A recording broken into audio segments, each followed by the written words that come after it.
آپ لوگ گورنمنٹ ہیں، گورنمنٹ کی ذمہ داری بنتی ہے کہ مذاکرات، لیکن مذاکرات کی جگہ جنرل فیض والے کیس کے بعد ایک دفعہ پھر سے ٹیمپریچر کو بہت اٹھا دیا گیا. تحریک انصاف نے فیض کے ساتھ مل کر یہ کیا، فیض نے تحریک انصاف کے ساتھ مل کر یہ کیا، پلانر یہ تھا، عمران خان ایگزیکیوشنر تھا. اس طرح تو نارملائز چیزیں نہیں ہوں گی. دیکھیں ہم بھی ہمیشہ یہی کہتے ہیں ان کو کہ یہ سیاسی جماعت بنے. یہ they are not a political party basically. یہ اب تو ہے ہی نہیں نا، الیکشن کمیشن ہی مان رہا نا. نہیں، الیکشن کمیشن کے علاوہ بھی اگر آپ ان کے رویے دیکھیں تو آپ کو یاد ہوگا کہ شہباز شریف صاحب نے جب اپوزیشن میں تھے تو میثاق معیشت کی بات کی تھی. انہوں نے کہا جی ہم تو آپ کو مانتے نہیں ہیں، آپ تو بالکل آپ کی تو ہم نے آپ سے بات ہی نہیں کرنی. اور آپ دیکھیں کہ عمران نیازی صاحب جو تھے وہ کسی بھی ایسے فورم پر پورے اپنے دور حکومت میں نہیں آئے جہاں پر اپوزیشن کے لوگ بیٹھے ہوں، کسی کمیٹی میں نہیں آئے. اچھا اس کے بعد ابھی تک آپ دیکھیں کہ یہ بیسیکلی مذاکرات کی جب بات کرتے ہیں تو یہ کس سے کرنا چاہ رہے ہیں؟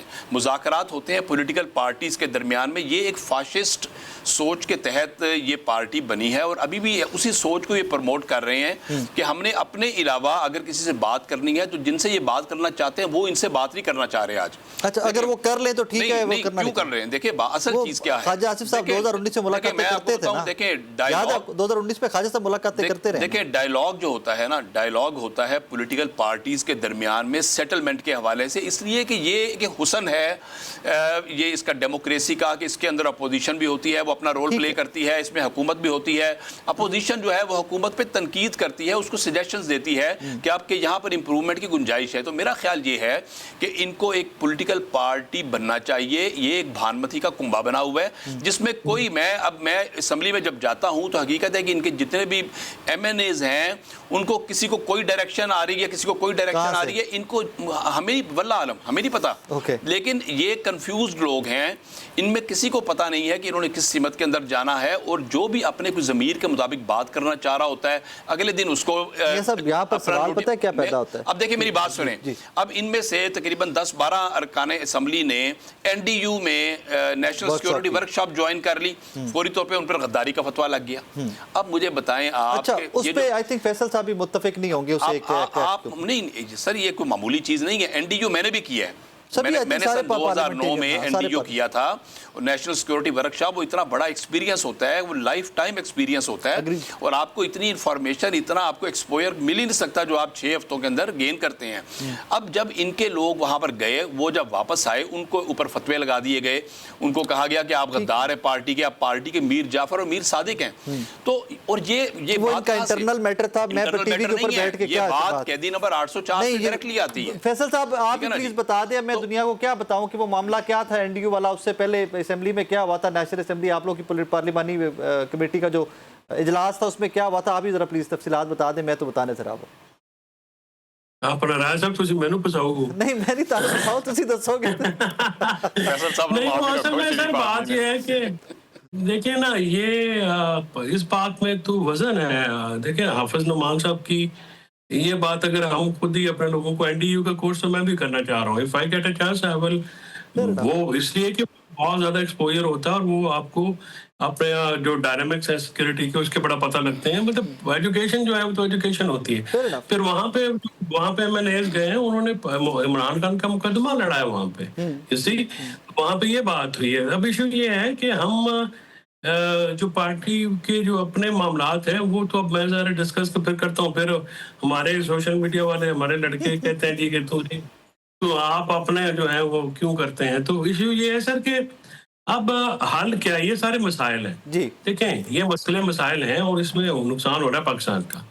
آپ اگر یہ کہیں کہ پی ٹی آئی کو کارنر کریں گے، اور پاکستان کی سب سے بڑی پولیٹیکل ول ہے لوگوں کی، جس طرح سے 8 فروری کو انہوں نے لوگوں نے ووٹ دیے ہیں. دیکھیں نا تتر بتر کرنے کے باوجود جو ہے وہ آپ لوگوں نے ووٹ تو دیے ہیں پی ٹی آئی کو، اس میں کوئی شک کی بات. آج بھی لوگ جو ہیں وہ پی ٹی آئی کا اور عمران خان کا نام جو ہے وہ بالکل تسبیح کے دانوں کی طرح پڑھتے ہیں اور اس سے باہر سیاسی طور پہ نہیں نکلنا چاہتے. اس کی وجہ یہ ہے کہ لوگوں کے پیٹ میں یا بھوک ہے اور لوگوں کے ذہن اور دل و دماغ پہ پی ٹی آئی ہے. اب حکومت یا تو کارکردگی اپنی کوئی دکھاتی نہ جی. اب